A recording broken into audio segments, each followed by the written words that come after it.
왜 일이 빨라? 보람의 전투기 새 종류 개량형 추진하자 경쟁국 깜놀. KF-21 한국항공우주산업 KAI 이 개발 중인 대한민국의 차세대 전투기 KF-21 보람회가 3가지 버전으로 개발을 준비하는 것이 알려졌다. 계획된 모든 버전이 완성될 경우 각종 파생형 개발로 보람회 전투기의 수출 가능성 및 추가 양산을 통한 공군 전력 증강이 이뤄질 것으로 보인다. 다만 개발이 초기 단계에 머물러 있어 예산 배정 및 실제 전력화까지는 많은 시간이 소요될 것으로 예측된다. 첫 번째 버전은 KF-21EA 일렉트로닉 어택다. 미 해군의 전자전기인 보잉 EA-187G 그라울러와 역할이 유사한 전자전 전투기다. KF-21EA의 핵심 임무는 에스코트 제머로 북한 및 적국을 공습하는 아군 공격 비행대와 함께 동행한 후 아군 비행기들이 안전히 임무를 수행할 수 있도록 전파 방해로 적 지대공 레이더나 미사일, 항공기의 탐지를 방해하는 것이다. 이외에도 AARGM-2어, AARGM 익스텐디드 레인지과 같은 대레이더 미사일, 안티라디에이션 미사일을 탑재해 적 지대공 미사일을 제압하는 방공망 제압, SEAD, 서프레션 오브 에너미 에어 디펜시스 임무에 투입된다. KF-21EA는 현재 국방과학연구소 에드에서 기초연구를 수행 중이다. 에드는 KF-21EA 개발을 위해 다음과 같은 개조 방안을 연구하고 있다. 전 복자형 KF-21B를 개조해 후방석을 전자전 오퍼레이터가 탑승할 수 있는 좌석으로 개조하고 총 3개의 전자공격 EA 장비와 2개의 전자정보 수집 ESM 장비를 KF-21에 장착한다. 이 중 3개의 EA 장비는 2개의 고주파 전자전 장비와 1개의 저주파 전자전 장비로 구성돼 적이 가진 거의 모든 주파수에 대한 전자공격을 수행할 수 있다. 2개의 ESM 장비는 KF-21EA 위 날개 끝에 2개가 장착되는데 주변의 전파 정보를 분석해 적의 레이더, 위협이 어떤 거리에서 어떤 종류가 있는지 정보를 수집한 뒤 직접 공격이나 전자공격을 수행해 아군 항공기를 보호한다. 마지막으로 암미사일과 EA 전자전 포드를 장착하기 위해 현재 KF-21 위 무장 장착대 구성을 개조해 전자전 포드, 암미사일, 자체 방어용 공대공 미사일을 동시 장착할 수 있도록 배열과 구조를 바꿀 예정이다. 두 번째 버전인 KF-21EX는 한때 KF-21 블록 3로 불리던 KF-21 위 성능 개량 버전이다. KF-21 4.5 세대 전투기를 목표로 하는 반면 KF-21EX는 5세대 전투기에 준하는 성능을 위해 새로운 성능을 추가한다. 우선 내부 무장창 IWB, 인터널 웨펀 베이를 장착해 외부 무장을 장착할 때보다 스텔스 성능을 더욱 높일 수 있다. 현재 실전 배치된 전투기 중 내부 무장창을 가진 전투기는 F-22, F-35, J-20, Su-57밖에 없는 첨단 기술이다.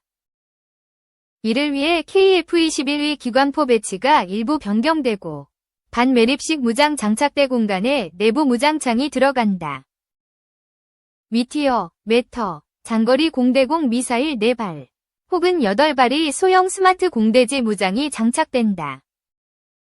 외장형 표적 획득 장비 EOTS 역시 내장형으로 바꿔 스텔스 성능을 더욱 높이고 기타 능동 전자주사 레이더 AESA, 나 자체 방어 전자전 장비 EW 스위트 등도 개량될 것으로 보인다. KF-21EX는 KAI가 준비 중인 NACS, 넥스트 에어 컨뱃 시스템 위 하부 체계로 무인 전투기 등과 위성 데이터 링크로 연결되는데 KAI는 2039년 완성을 목표로 하고 있다. 세 번째 버전인 KF-21SA는 수출형 버전이다. 현재 수출을 협상하고 있는 어느 국가의 요구사항을 충족하는 수출형 KF-21이다. KF-21은 현재 인도네시아 공군용 IF-X가 계획되고 있으나 보조 연료 탱크를 제외하고는 한국 공군 사양과 거의 같은 것을 사용할 예정이다. 다만 KF-21SA는 수출국 요구사항에 맞춘 무장과 내부 장비가 교체될 전망이다. 하지만 수출 국가와의 협상이 초기 단계고 요구 조건이 유동적이라 실제 수출 성공 시의 장비와 성능이 아직 확정되지 않았다. 방산 관계자들은 KF-21EA, EX, SA 세 가지 버전이 공개됐지만 아직 갈 길이 멀다는 평이다. 김민석 한국국방안보포럼 위원은 세 가지 버전 모두 이제 막 개발 타당성에 대한 기초연구가 시작된 실정이라며 세부 설계 및 개발 비용을 받아 본개발로 가기까지는 10여 년 이상의 기간이 필요하다고 설명했다. 특히 5세대 전투기 업그레이드 버전인 KF-21EX는 개발 완료 이후 10년이 지나서야 계획될 것으로 보인다. 현재 정부 및 방위사업청이 KF-21의 완성과 양산에만 집중하고 있어 스텔스 기 성능 향상 계획이 큰 지지를 얻고 있지 못하는 것으로 알려졌다. 김 위원은 KF-21이 2026년부터 본격 양산된다. 양산은 끝이 아니라 시작이고 현재 우리 KF-21의 경우 가격 경쟁력이 우수하지만 세계 전투기 시장에서 기존 4.5세대 전투기의 마케팅이 거세 우리 KF-21의 수출 경쟁력 향상을 위해서는 5세대급 성능을 갖춘 KF-21EX의 개발을 조기에 시작해야 한다고 강조했다. 2. 인도, 러시아 무기 의존도 대폭 축소, 미국과 방산협력 강화, 한국 무기 수출 기회 열리나.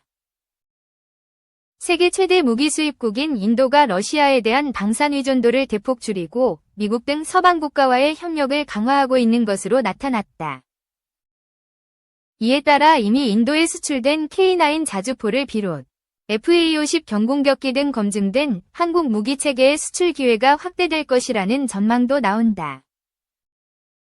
스웨덴의 싱크탱크인 스톡홀름 국제평화연구소 SIPRI에 따르면 인도의 러시아산 무기 수입 비중은 2009년 76%에서 지난해 36%로 많이 감소했다. 인도는 최근 러시아와 추진하던 헬리콥터 전투기 공동개발 계획과 핵잠수함 임대 협상도 보류했다. 홍콩에서 발행되는 영자신문 사우스 차이나 모닝 포스트 SCMP에 따르면 인도가 2018년 이후 미국산 무기 구매 계약은 200억 달러에 이른다. 인도는 지난 10월에는 미국 방산업체 제너럴 아토믹스의 장거리 드론 31대를 30억 달러에 구매하기로 했다. 인도 고위관리는 SCMP에 러시아제 무기는 저렴하지만 잦은 수리가 필요해 장기적으로는 비용이 더 많이 든다면서 인도군이 서방 기술에 익숙해지면서 자연스럽게 전환이 이뤄지고 있다고 설명했다. 전문가들은 이러한 변화가 인도의 실용적 외교 정책을 반영한다고 평가한다. 킹스 칼리지 런던의 아니트 무케르지 강사는 인도는 서구식 플랫폼으로 점진적 전환을 추진하고 있다고 분석했다. 완전한 전환은 쉽지 않을 전망이다. 인도는 여전히 러시아제 무기의 예비 부품과 탄약이 필요하며 특히 핵잠수함 분야에서는 러시아에 의존할 수밖에 없는 실정이기 때문이다. 더불어 중국과 파키스탄이라는 두 적대국과 대치하는 상황에서 러시아의 군사 지원도 여전히 중요하다. 예일대의 수샨트 신 강사는 러시아제 무기는 수십 년간 계속 사용될 것이라고 전망했다. 이에 인도는 러시아와의 관계를 유지하면서도 미국과의 방산협력을 확대하는 이중 전략을 구사할 것으로 보인다. 특히 나렌드라 모디 총리는 러시아의 저가 에너지 공급과 미국의 첨단 기술 이전이라는 두 이점을 모두 확보하려 노력하고 있다. 인도가 러시아에서 서방으로 무기 도입을 전환하면서 한국 방위산업에도 새로운 기회가 열릴 것이라고 전문가들이 전망한다.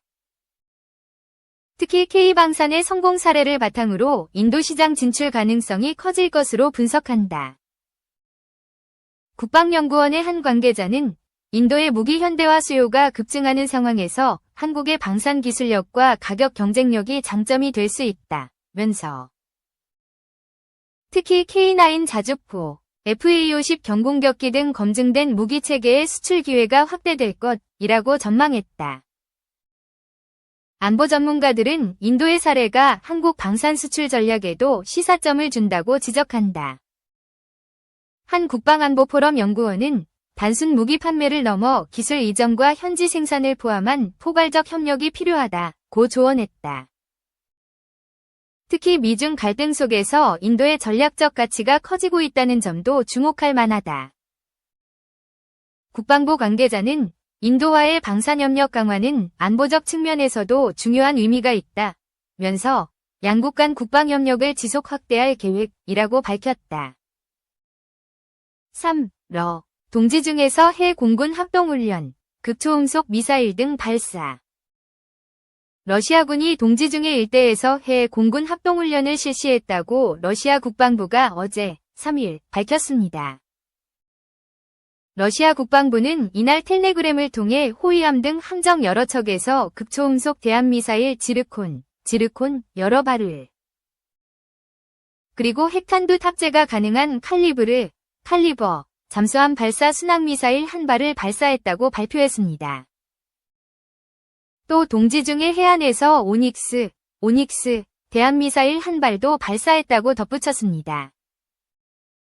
러시아 국방부는 이 훈련을 위해 동지 중해 지역 내 병력들이 증원됐으며 1천여 병력과 선박 10척, 항공기 24대가 참여했다고 설명했습니다.